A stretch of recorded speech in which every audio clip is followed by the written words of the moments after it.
আমি দুইটা বক্স নিলাম, একটা বক্সের মধ্যে আমি 50 লক্ষ টাকা রাখলাম, আর আরেকটা বক্সের মধ্যে আমি 1 টাকার একটা মুদ্রা রাখলাম। আমি আপনাদেরকে বলবো, আপনারা যে কেউ হয়তো 50 লক্ষ টাকার বক্সটা নিতে পারবেন, নতুবা 1 টাকার যে মুদ্রা, এই মুদ্রার বক্সটা নিতে পারবেন। 1 টাকার যে মুদ্রার বক্স, এটার মধ্যে লেখা আছে এই মুদ্রাটা প্রতিদিন তার যে সংখ্যাটা আছে সংখ্যাটা ডাবল হবে, এবং ডাবল হওয়ার প্রক্রিয়াটা মাত্র 30 দিনের মধ্যে, 31 দিন মানে 1 মাসের মধ্যে শেষ হবে। আপনারা কোন বক্সটা গ্রহণ করবেন? কেন 50 লক্ষ টাকা গ্রহণ করবেন না? তাৎক্ষণিক আপনি 50 লক্ষ টাকা পাবেন। এই 50 লক্ষ টাকা দিয়ে আপনি যেখানে চাইবেন সেখানে যেতে পারবেন, যেটা চাইবেন সেটা নিতে পারবেন। কিন্তু একটা মাত্র মুদ্রা, 1 টাকার একটা মুদ্রা, সেই মুদ্রাটা আপনি কেন নেবেন? এই জন্যই আপনারা এখানে আসছেন, এই জন্যই আপনারা এখানে আসছেন। কারণ 1 টাকার যে মুদ্রা, এই মুদ্রাটা দ্বিতীয় দিনে 2 টাকা হবে, তৃতীয় দিনে 4 টাকা হবে, চতুর্থ দিনে 8 টাকা হবে, এভাবে 10তম দিনে মাত্র 512 টাকা হবে, এবং 20তম দিনে মাত্র 15,000 টাকা হবে। ইন দ্য মিন টাইম যিনি 50 লক্ষ টাকা পেয়েছেন, উনি টাকাটা পেয়ে তাৎক্ষণিক এত টাকা কি করবে? বিদেশ ঘোরা শুরু করেছে। উনি অলরেডি 10-12 দেশ ঘুরে এসে দেখলো 20 দিনের মাথায় আমার বন্ধুর টাকার মালিক মাত্র 15,000 টাকা, আর আমি কত টাকার মালিক? আমি 50 লক্ষ টাকার মালিক। পরবর্তীতে দেখা গিয়েছে এর টাকাটা, এই মুদ্রাটা 30তম দিনে সেটা হয়েছে 53 কোটি টাকা, এবং 31তম দিনে সেই বক্সের সেই মুদ্রাটার মূল্য হয়েছে কত? 107 কোটি সামথিং। তার মানে বক্সের বাইরে চিন্তা, আমরা সবসময় অল্পতে বড় হতে চাই।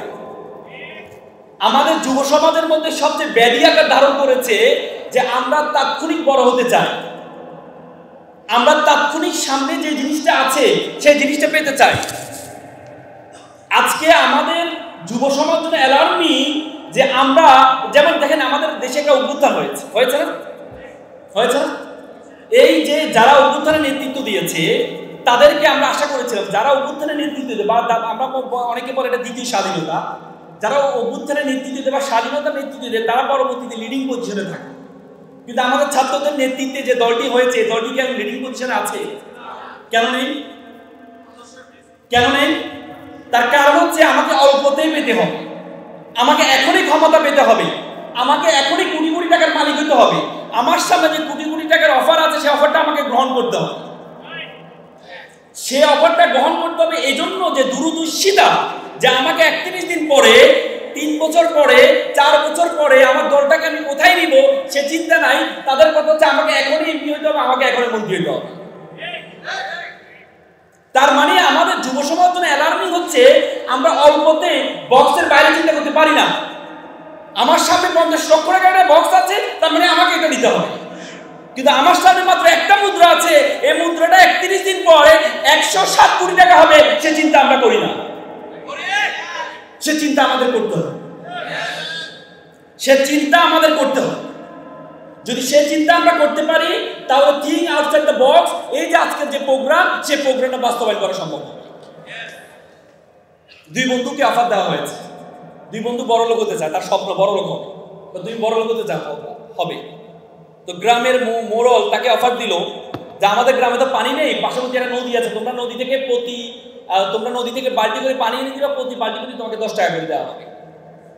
রফিক এবং শফিক, রফিক চিন্তা করলো তো ভালো কথা। রফিক প্রতিদিন 100 বালতি পানি নিয়ে আসে, কত টাকা হয়? 100 বালতি 1000 টাকা। সে এভাবে করে সে প্রচুর টাকার মালিক হচ্ছে। আর শফিক সে চিন্তা করলো আমি 50 বালতি করে পানি আনবো। তো রফিক বললো তুই তো বোকা বেটা, 100 বালতি আনবো। বললেন না, আমি 50 বালতি আনবো। সে 50 বালতি এনে 500 টাকা পায়, সে 500 টাকা দিয়ে সে পাইপ কিনা শুরু করেছে, যে এই পানির যে পাইপগুলো আছে না, পাইপ কিনা শুরু করেছে।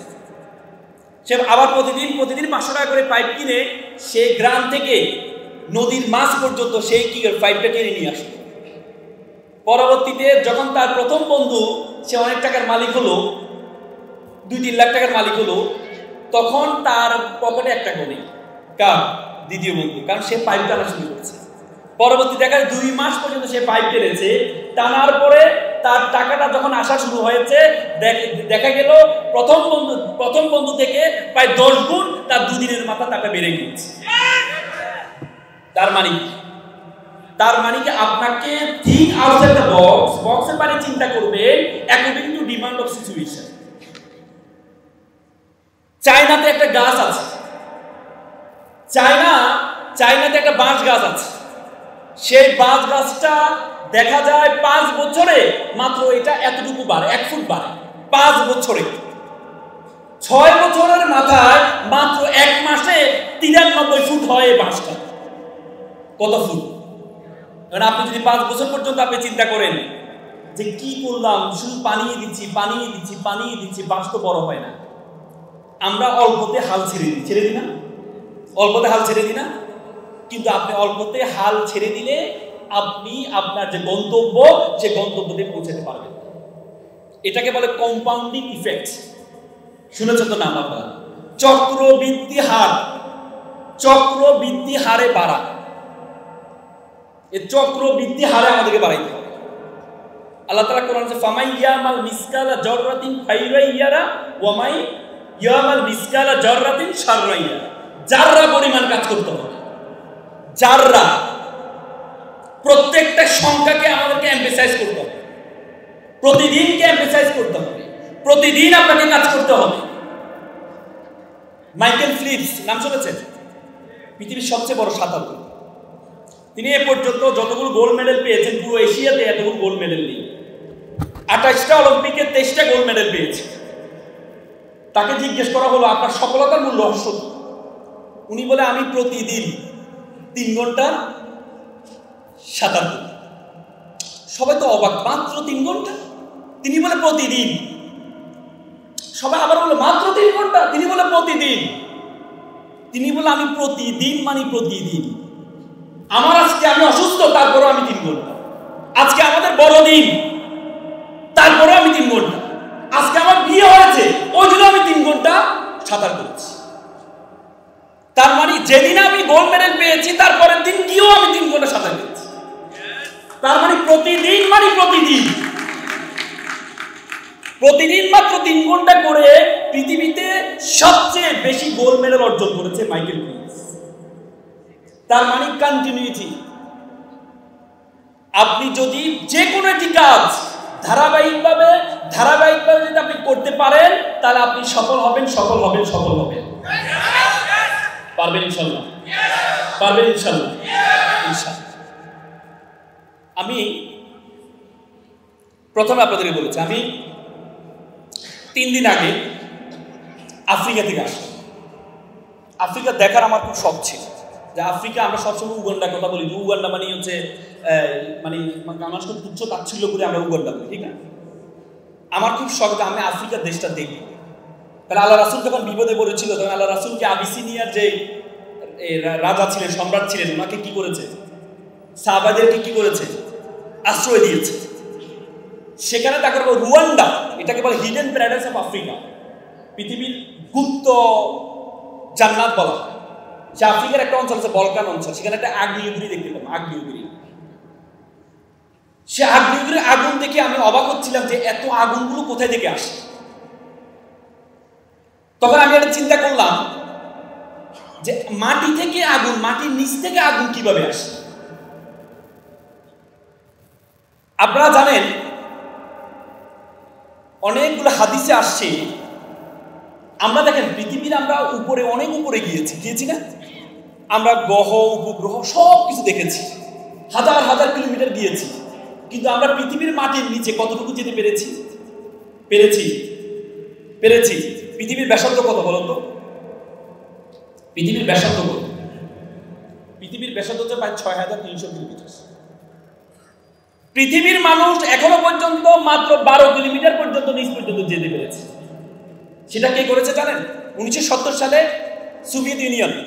তারা চিন্তা করলো তারা পৃথিবীর নিচে যাবে, কারণ তারা জানে পৃথিবীর নিচে হচ্ছে কি, আমাদের বরাবর নিচে হচ্ছে কি আমেরিকা। আমরা যদি এখানে যদি 6টা বাজে, আমেরিকাতে 6টা বাজে, রাত 6টা বাজে, দিন 6টা বাজে, রাত 6টা। সে চিন্তা করে নিচ দিয়ে যাবে। তখন তাদের গবেষণা করে তারা নিচে যাওয়া শুরু করেছে সাইবেরিয়া অঞ্চলে।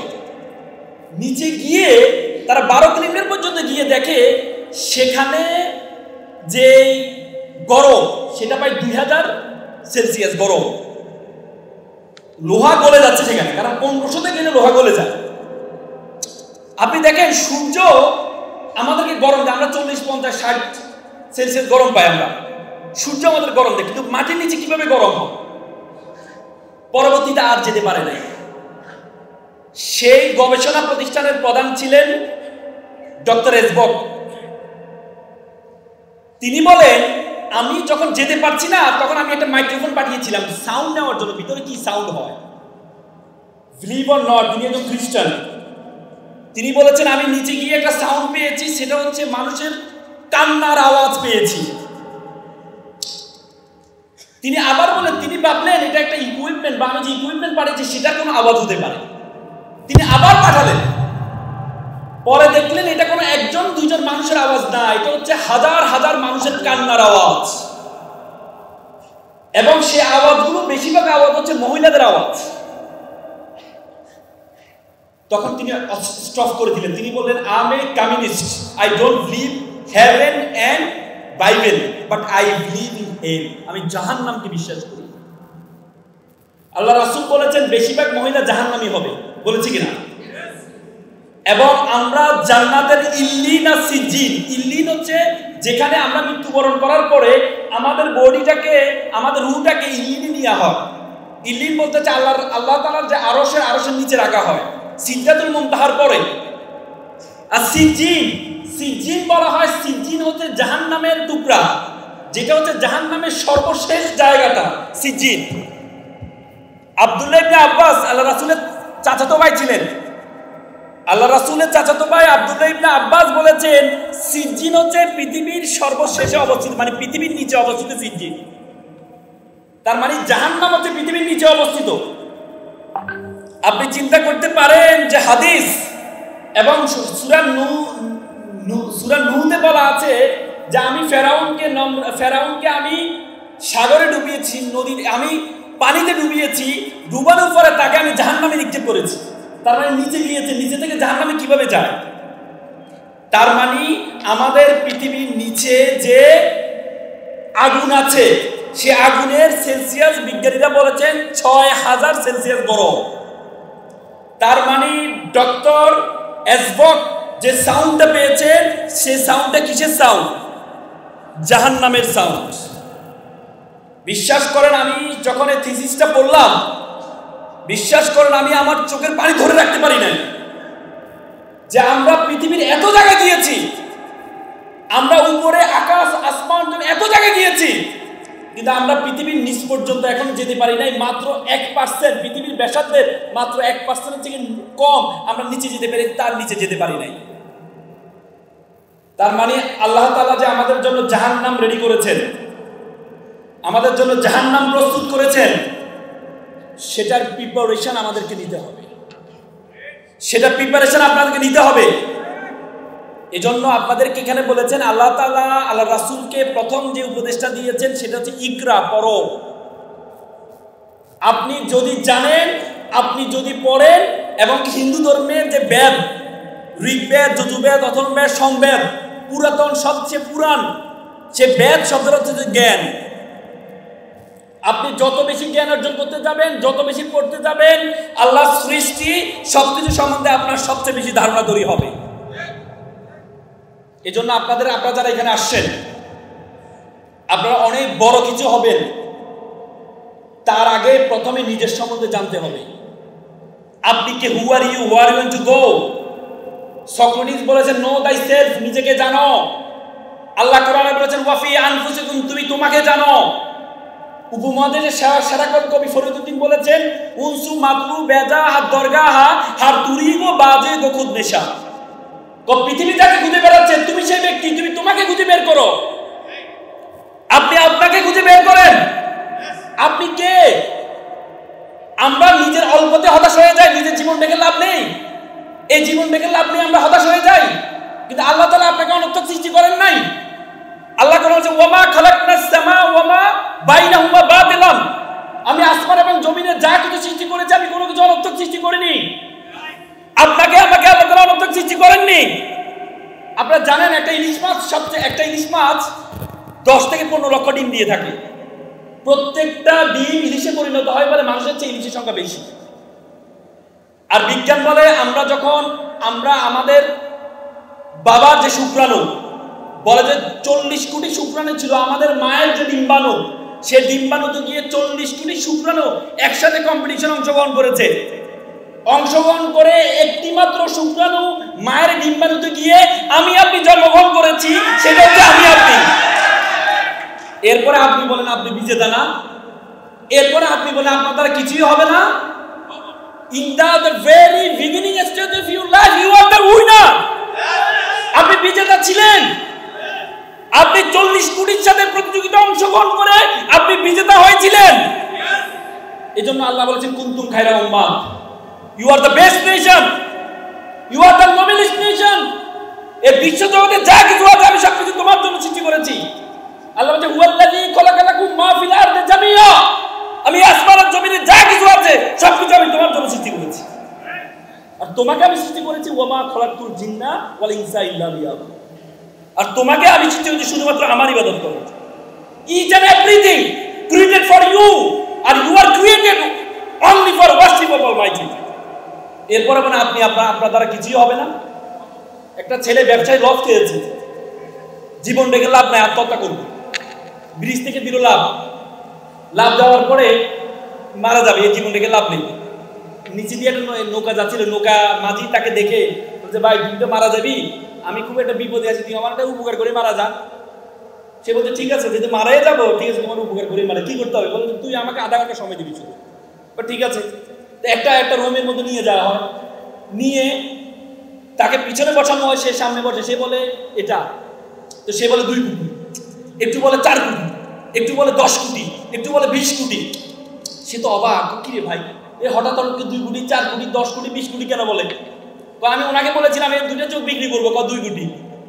তারপরে বললাম আমি 2টা কিডনি বিক্রি করবো 4 কোটি। তারপরে বললাম পুরো বডিটা বিক্রি করবো 20 কোটি। সে বলছে ভাই তুই 10 কোটি নে, আমি 10 কোটি নিই, আমার ঋণ দিন আছে, আমার ঋণগুলো শোধ কর, তুই 10 কোটি নে, মৃত্যুর আগে তোর পরিবারকে আমি 10 কোটি দিয়ে আসবো। সে বলছে আমার এত মূল্য, আমার এত মূল্য? তো হ্যাঁ তোর তো মূল্য, এর তো বলে তোর এত মূল্য। তো ভাই তাহলে তুই তো আত্মহত্যাই করবি, তাহলে এখন কাজ শুরু করি। তো না আমি মরবো না। কেন? তো না আমার এত মূল্য আমি তো জানতাম না, আমার যে এত মূল্য এটা তো আমি জানতাম না। তো সুতরাং আমাদের সবচেয়ে বড় সমস্যা হচ্ছে আমরা আমাদের নিজেদের মূল্য সম্বন্ধে জানি না। আমরা আমাদের নিজেদের মূল্য সম্বন্ধে জানি না। আল্লাহ তাআলা আমাকে যে একটা কাজের জন্য সৃষ্টি করেছে সেই কাজ পর্যন্ত যেতে পারি নাই বলে আমরা বলি আল্লাহ তাআলা আমাকে অনর্থক সৃষ্টি করেছেন। কিন্তু আল্লাহ তাআলা আপনাকে আমাকে অনর্থক সৃষ্টি করেন নাই। প্রত্যেকটা ফুল ফুটার আলাদা একটা সময় আছে, আপনার সফলতার আলাদা একটা সময় আছে। মাইকেল স্যান্ডার্স নাম শুনেছেন?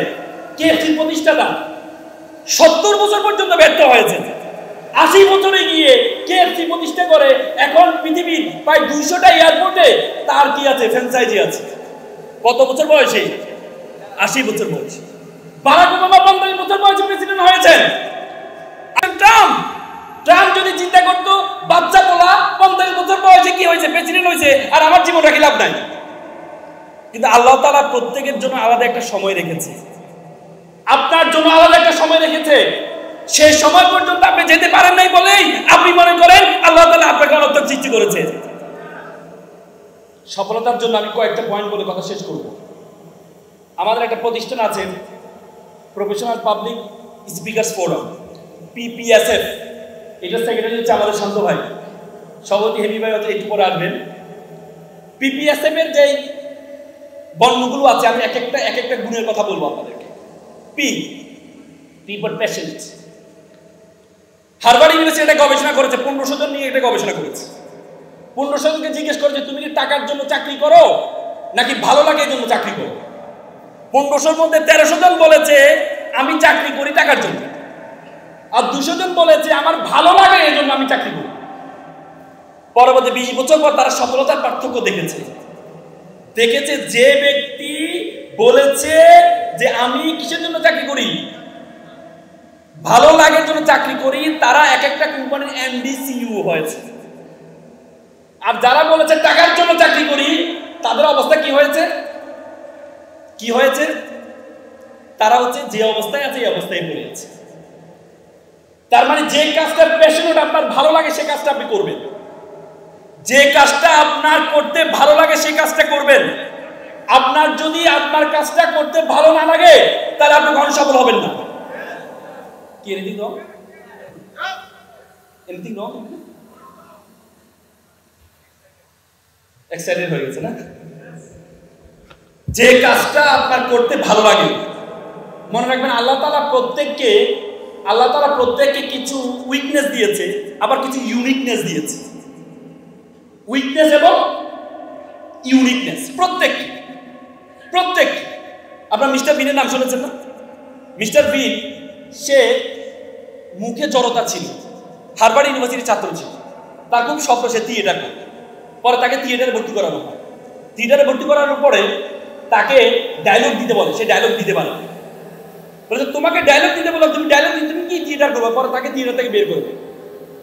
মিস্টার বিন চিন্তা করলো আমাকে থিয়েটার ডায়লগ না দেওয়ার জন্য আমাকে বের করে দেওয়া হয়েছে, আমি এমন একটা নাটিকা আবিষ্কার করব যে নাটিকাতে কোনো ডায়লগ দিতে হবে না। মাত্র 3 বছরের মাথায় সে এমন ভাবে মুখ অভিনয় করে সারা বিশ্বে নন্দিত হয়ে পরবর্তীতে হার্ভার্ড ইউনিভার্সিটি তাকে নিয়ে পুরস্কৃত করেছে। তার মানে আপনাকে বুঝতে হবে আপনার যে উইকনেসটা আছে এই উইকনেসটা আল্লাহ তাআলা প্রত্যেককে দিয়েছে। আল্লাহ তাআলা প্রত্যেককে দিয়েছে।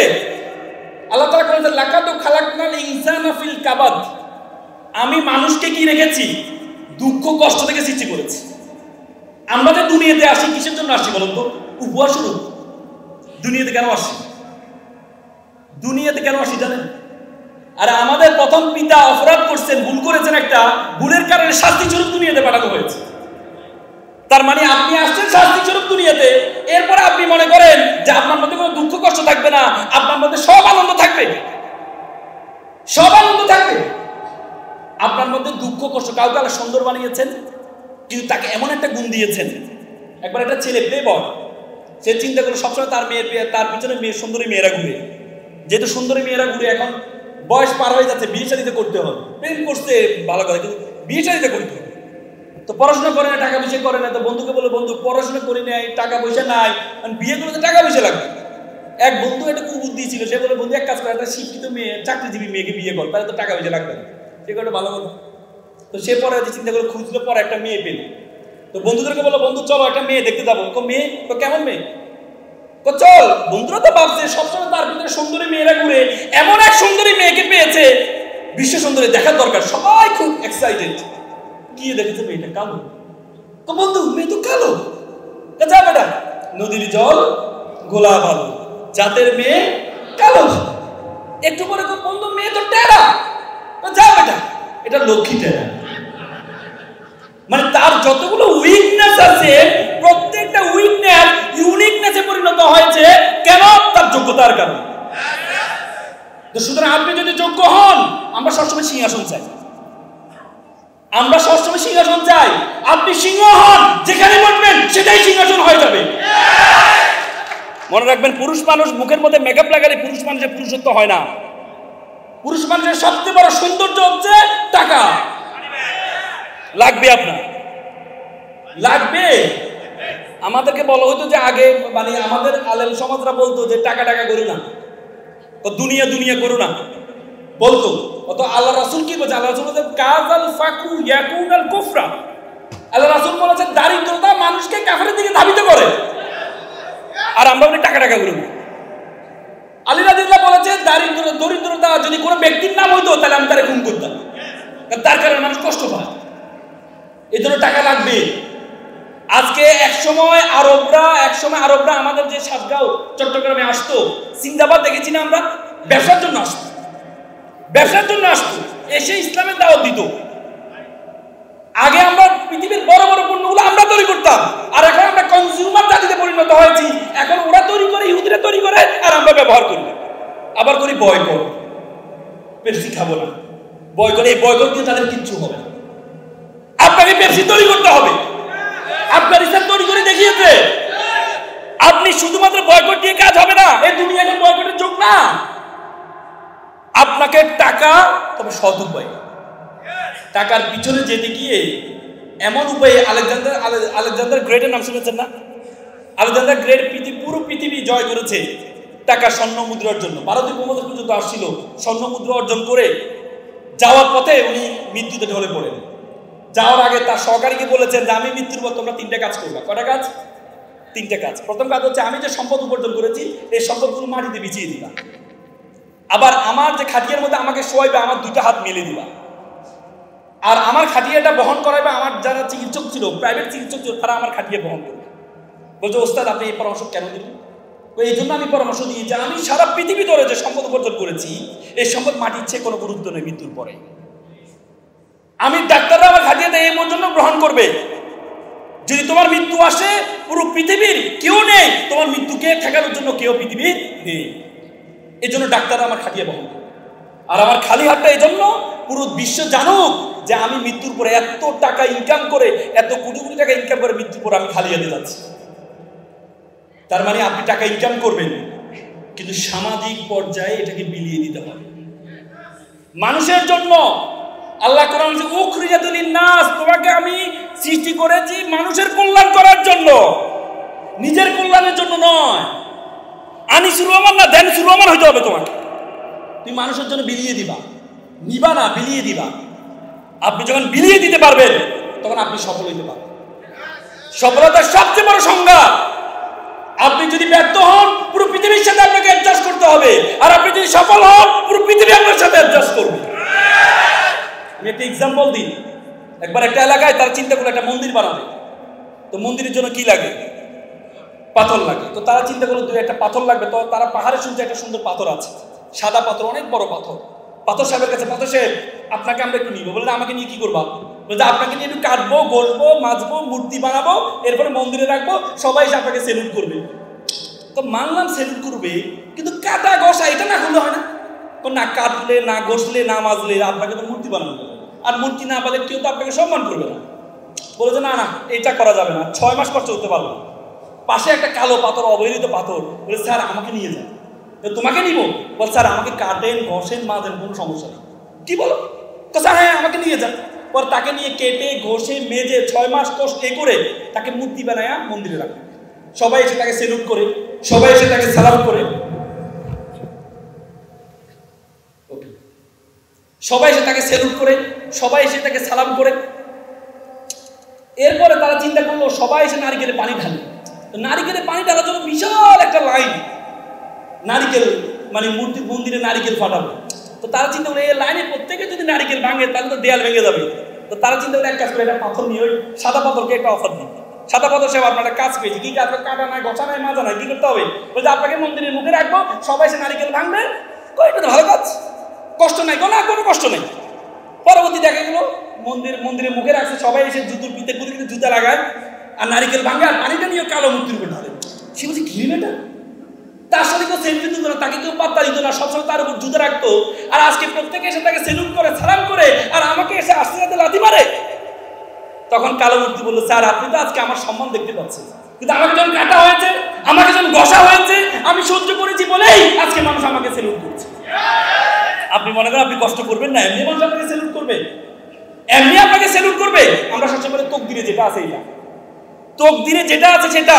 আমরা একটা হাদিসের তাকদীরুল্লাহ, তকদির কখনো পরিবর্তন হয় না, কিন্তু পরবর্তী একটা ইল্লা বিদুয়া, দোয়া এবং তা বলে তোমার তকদির পরিবর্তন হয়। আল্লাহ তাআলা বলেন ওয়াল্লাইসাল ইনসানু ইল্লা মা আসা, মানুষ যতটুকু চাইবে সে ততটুকু পাবে। আল্লাহ কোরআনে বলেন ইন্নাল্লাহা লা ইউগাইয়িরু বিকাওমিন হাত্তা ইউগাইয়িরু বিআনফুসিহিম। আল্লাহ কোন জাতির ভাগ্য পরিবর্তন করে না যতক্ষণ পর্যন্ত ওই জাতি ওই ব্যক্তি নিজের ভাগ্য পরিবর্তন না করে। আর আপনি এমনি বড় হয়ে যাবেন, এমনি বড় হয়ে যাবেন। এজন্য আমাদের কাজকে যদি ভালো কিছু করতে হয় তাহলে পরিশ্রমের কোনো বিকল্প নেই। সাথে সাথে দুনিয়া এবং আখিরাত, রাব্বানা আতিনা ফিদ দুনিয়া হাসানাতাও ওয়া ফিল আখিরাতি হাসানাতাও। দুনিয়া হাসানা, আখিরাত হাসানা। আপনি যে কোনো হোয়াটএভার ইট ইজ রিলিজিয়ন, আপনি যে কোনো ধর্মে, যে মন্দিরে যায়, যে মন্দিরে যায় না তার চেয়ে ভালো মানুষ, যে মসজিদে যায়, যে মসজিদে যায় না তার চেয়ে ভালো মানুষ, যে গির্জায় যায়, যে গির্জায় যায় না তার চেয়ে ভালো মানুষ। সুতরাং আপনি দুনিয়ার হাসানা এবং আখিরাতের হাসানা দুটি যদি আপনি সমন্বয় করতে পারেন তাহলে আপনি সফল কাম হবেন, সফল কাম হবেন, সফল কাম হবেন। এপিজে আব্দুল কালাম বলেছে, প্রজাপতির পিছনে ঘুরিও না, ফুলের চাষ করো, প্রজাপতি তোমার পিছনে ঘুরবে। সকলে ভালো থাকবেন, সুস্থ থাকবেন। আসসালামু আলাইকুম।